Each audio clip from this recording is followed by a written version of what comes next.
Everyone ready? Everyone ready to go? Right. Well, over there where the Woolsey Trust sign is, was where Ford Workhouse would have been. That was, but before there was social security and a pension, people would be put in the workhouse to like they'd have to work for bed and food in there, and the workhouse opened in 1852, and it held 500 paupers, and there was a mental health section for mental health and learning difficulties, known as an asylum in those days, that would have held 35 of those type people in there. And it was demolished in 2006 to build what we have, the business park here now. And that when they demolished it, they did find skeletons buried of babies under the ground in the site, and they had to stop work for a while to investigate that. Where we're stood here is where Ford Secondary School would have been, and just a minute. Ford Secondary School was built in 1948, and it closed in 1990, and I think around 1991 was when the arson attack happened and the school burnt down, which led to the development here afterwards, really. Right, we'll move out onto the road now. Is everyone in range and can hear? Well, that building there was where the Falcon Pub was. And the first Falcon Pub was built in 1855, which would have been 3 years after the workhouse across the road was built. So I'd imagine a lot of the staff from the workhouse would probably drink in there. I don't know about the paupers, whether they'd have the money to have gone in a place like that in those days. But the Falcon Pub was bombed during the war, and then another Falcon Pub was built in its place, and which is the building you've got there now, converted into flats. Right, and we'll carry on now to Ford Primary School.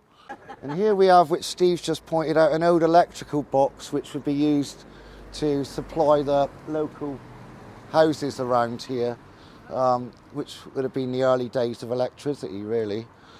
Right. He's got DCEW, Devonport Corporation Electrical Works, and there's the air towns, weren't they? DC. Right, here we have Ford Primary. I don't have a lot to say about it. The old red brick building was built in 1895, so it was there a long time before Ford Secondary was built, which was just after the war. So kids would have to go to secondary school further afield in those days, and I'm not sure what schools were around. And it was on this side of the road also. Was it? All right. And that was obviously demolished to build Ford Secondary School. No, it was there at the same time. All right, okay. Right, shall we carry on down? There's a post office halfway down the hill, and then we'll look at the Palladium and then get to the park. This is a bomb site that Steve's done a feature on before, and I've seen you see where the ivy's growing up the side of the building there. Do you know what kind of building was there before, Steve? I would have thought a replica of what's left, possibly. Yeah. Left and right, you know? Yeah, It's so a it would have perfect been example, it really is. housing, yeah. And when I was at school here, I would play on the bomb site that's here, just there. Okay, thanks for that, Steve.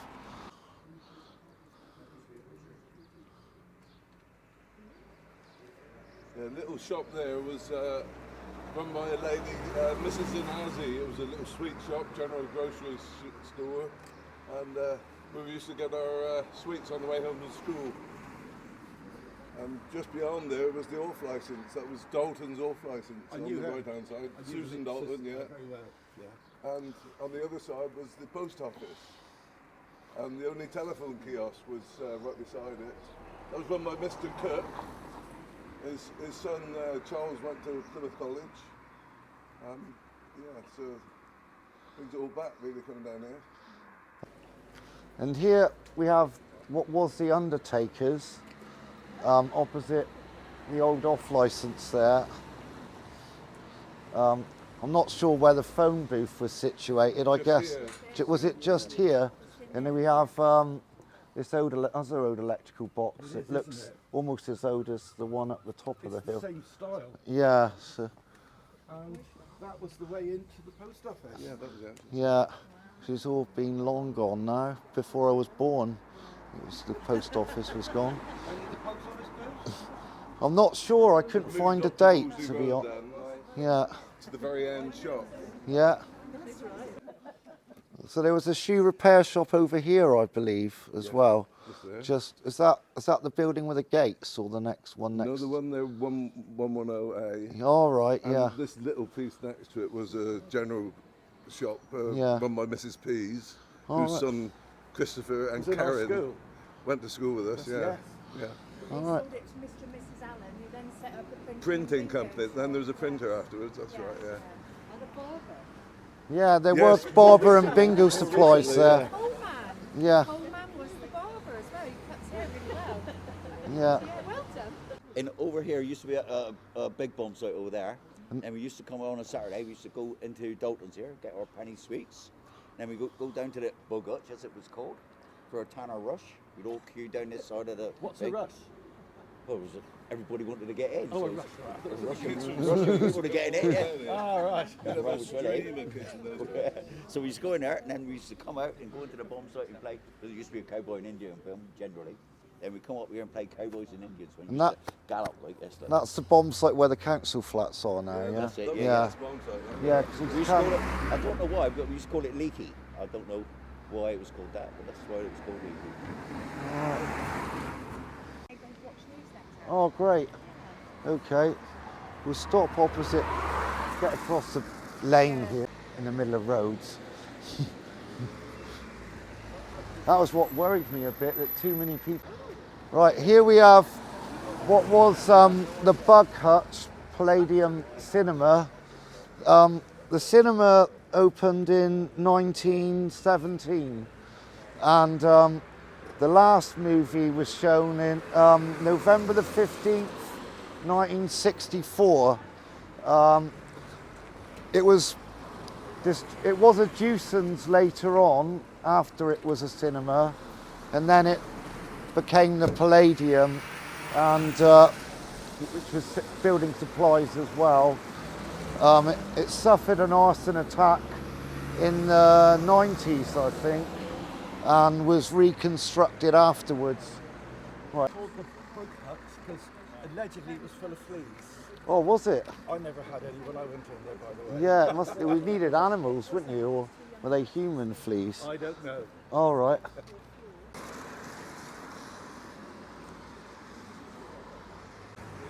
Right. Ford. We're at the bottom of Ford Hill here. This is a very old road. It would have been here long before all the houses.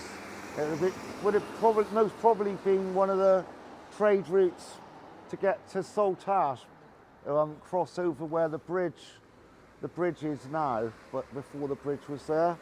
The whole valley here was, in the 1800s, was still creek, and there was no St. Levins Road. And as we move further along, we'll talk more about the history of St. Levins.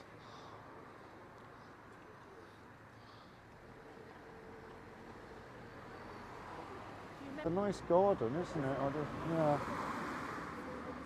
Anyway, Near the back, yeah. We're going in the park now. When you move, you know, when you talk. Yeah, All right. yeah. We move get a bit away from the road a bit more further along. Yeah, we'll stop over here further away from the road.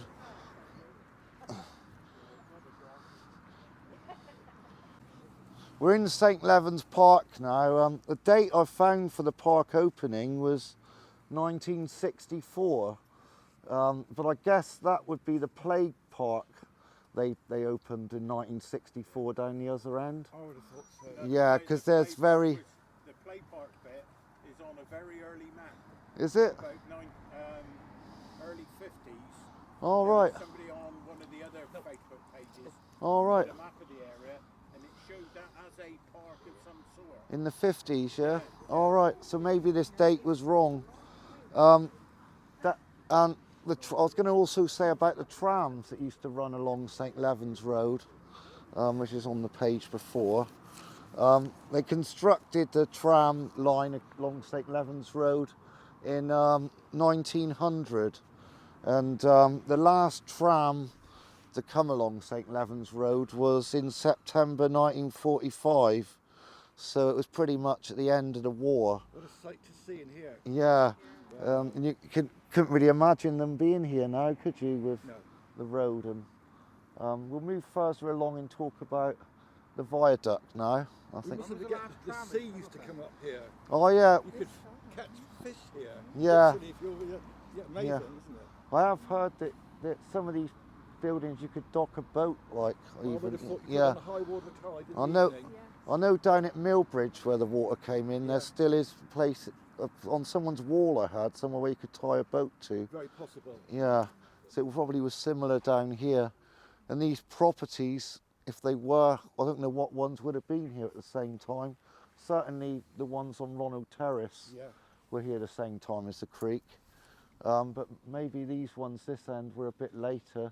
Only one picture I've ever seen of the Yeah. place covered in mud, just the one image, and it's Yeah. a really not very good image. Yeah. There must be others. There's a couple on, what's it called, Brian I Mosley's know site? one Yeah. there, yes. But there's a couple there showing the end of Alexander Road, because Alexander Road was as far as it went before they built our estate down that end. Yeah. Because they bought that from Lord St. Leven, and they had to get permission to build the roadway across there. So the water went down as far as the Ford Inn, and I think that was like the end of the road. All right. St. Leven Road didn't go on past And there. that's why the inn's got the name. Yeah, Ford. Ford, yeah. Across the water. Yeah. Yeah. Yeah, that was as far as it's go, because I got the on the deeds from Lord St. Leven, and they had to build a 40-foot road from here and join it up, and the College Road, St. Leven Road that side and College Road that side, both had to be built before they could build the estate up through Worley and Townsend, Yeah. Pictures and all of those. And that all happened, started development round here, Big Store, in the Victorian era, really, I think. 1898 he sold Yeah. the land. Yeah. And the old photos, there's like quite a barren landscape. with Green the, fields. yeah. Amazing to think of it as that's green food. Maybe Yeah. a bush, a shrub, maybe an animal here, a fox. Yeah. Can't think of it now. I do, because they say Lord St. Levens, he insisted the trees remain. And I wonder if any of these trees here were in his time. But being a gardener, knowing how quickly trees grow, they probably are since his era, really. But there were some big trees in old photos down towards the Goshen Centre, weren't there? And where the rugby ground is now, there were some big trees there. No, council demolished them because they kept flooding and said they were no longer habitable. That's right, yeah. People think they were born, but they weren't. And of course, this had a very famous name, didn't it? This place. Marsh Park, And I wonder why that was. because it was a marsh, yeah. Even today, it gets a bit wet sometimes, doesn't it? And people from round here that played in the park would call themselves marshies. Really? Yeah, and you sort of see it, the people from North Prospect would call themselves Swillyites. Yes. And we'd call ourselves marshies as like, and that was when I was a kid. The bonfire would be just there, and it would tower as high as the trees almost.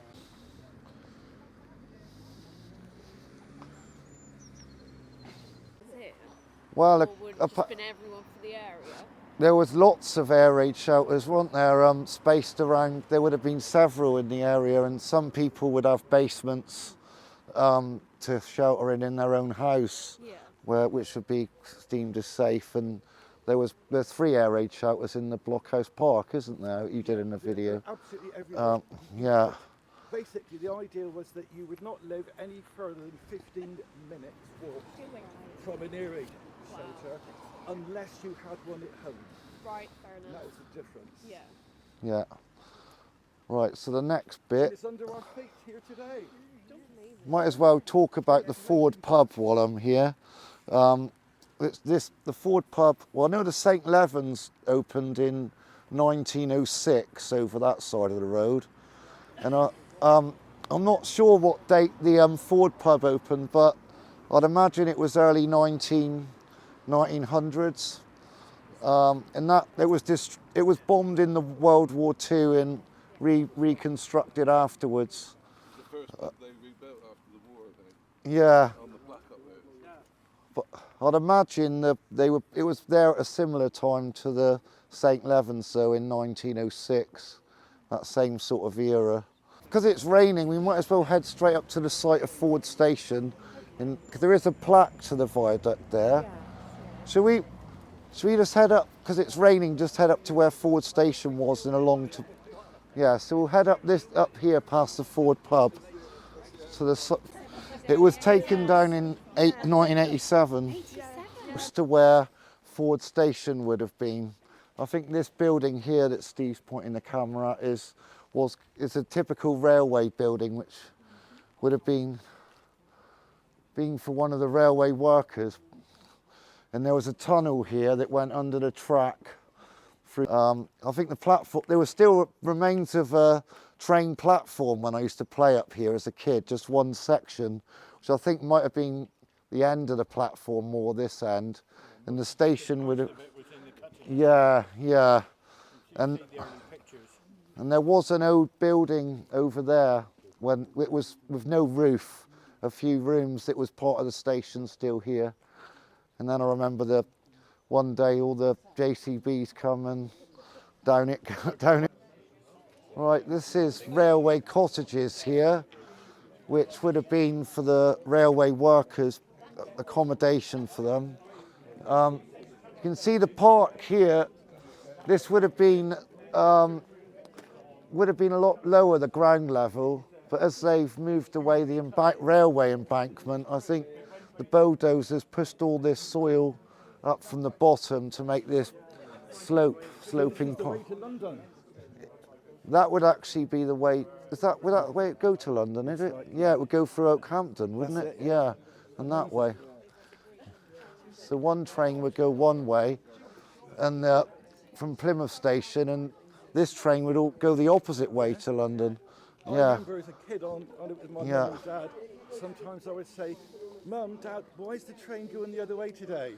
Would it pass? Amazing. Would it pass through Tavistock? Yeah, that way, yeah. Right. I think. We're the same in Exeter. You stand on St David Station when I was and the London train Great Western went out that way towards London, and the one to Waterloo went that way. Yeah, it's unbelievable. The trains were both leaving the station. This probably was a longer route to London, I'd imagine. Yeah. The southern region would argue with you. Yeah.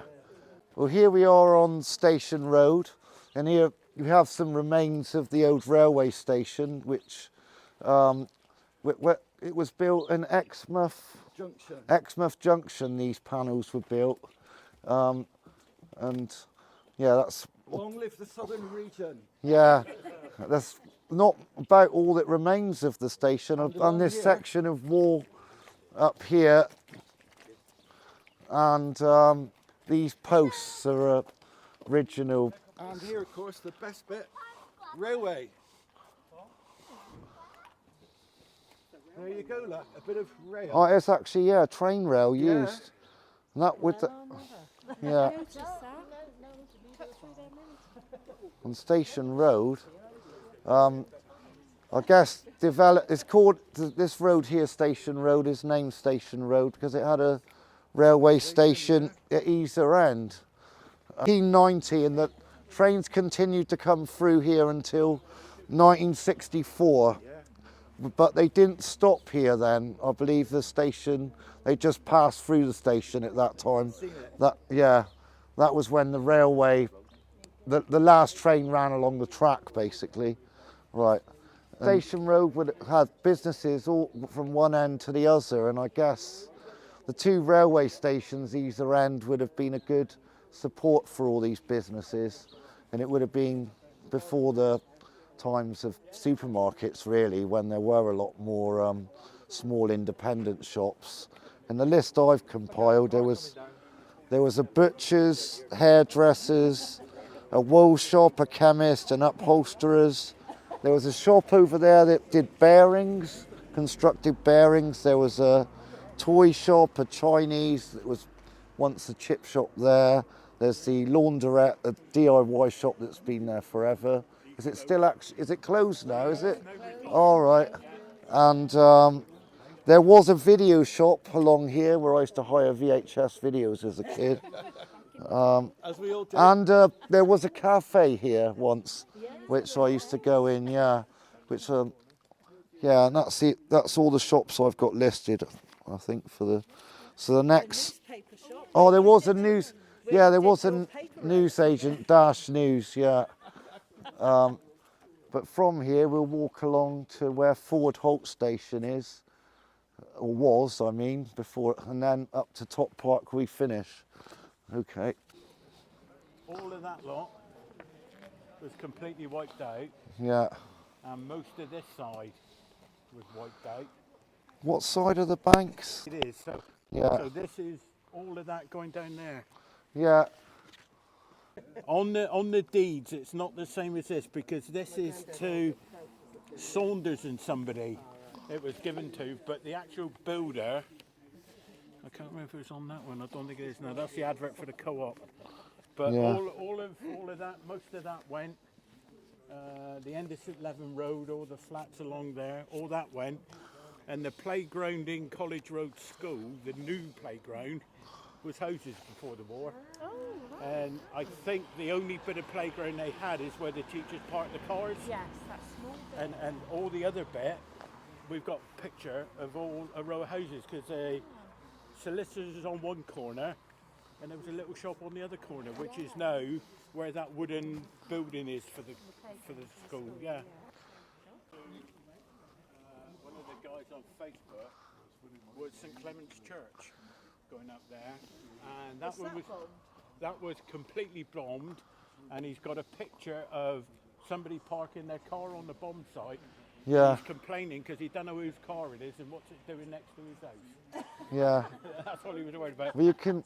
But you can see the different heights all Yeah. suddenly. You can. But next to number 62 it was. And you can see where a house has been lost here, can't you? Where the satellite dish is there. Yeah. And it's being made into partly a garden for the house next door and an extension, isn't it? Yeah. While I'm here, actually, I'll say, when I used to do my paper round, which was in Dash News. Which was there? No, it was up there. Was it? Yeah. We used to get cars queuing up along here to go in the dockyard gate in the morning. And they'd, when I was doing my paper round, they'd all be waiting in a queue along Station Road. There was never that many, only about 20 cars probably at the most that would go in there. And then later on, I ended up going college in there because it became part of the CFE. It looked like the gate was, it used to have a blue gate similar to the, yeah, similar to the one at St. Levins. But now I see. It was always locked when my go. Do not trespass written on. This.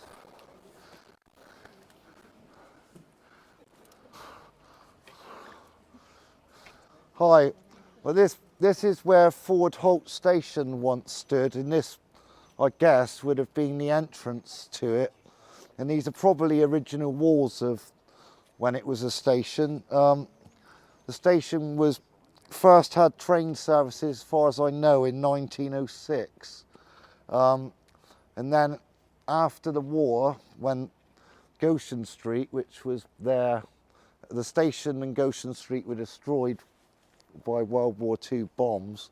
I think it got really badly damaged around here, and that's why Worley Avenue over there had a lot of losses as well. Many of the bombs didn't hit the dockyard at all. But what I heard from people that have worked in the yard is Hitler didn't want the dockyard destroyed. He wanted it for himself, and he did have plans of how he was going to run this country once he'd conquered it, and it did look quite grim of how the Nazis would have ruled the UK. But yeah. One for Penzance. Right, this is where our walk concludes. You can see a lovely view from up here of the Great Western Railway there, and you can see over to the dockyard which a lot of this area wouldn't have been here. It would have all been part of the river, really, until they dredged Horse Sands and built this Keyham section of the dockyard, and filled in St Levins Road. So probably from the edge of this park, it would have been the water would have been a lot closer, wouldn't it? Very much. And hence the term hamos. Yeah. Ham ooze. Ooze being mud. Yeah. From ham house, ham woods. Yeah. The ham ooze was the mud coming out of ham. All right. And Steve's also just informed me that all along here, under this path, are air raid shelters. Lots. Which, because there weren't enough, there wasn't big enough gardens in these properties to fit an Anderson shelter in the back garden. So all the way along this path is shelters underneath which you'd access down by going down in steps. And they're waiting to be explored. Yeah, and apparently you can see the curve on the path, probably reflecting the curve on the curved air raid shelter under the ground. Yeah.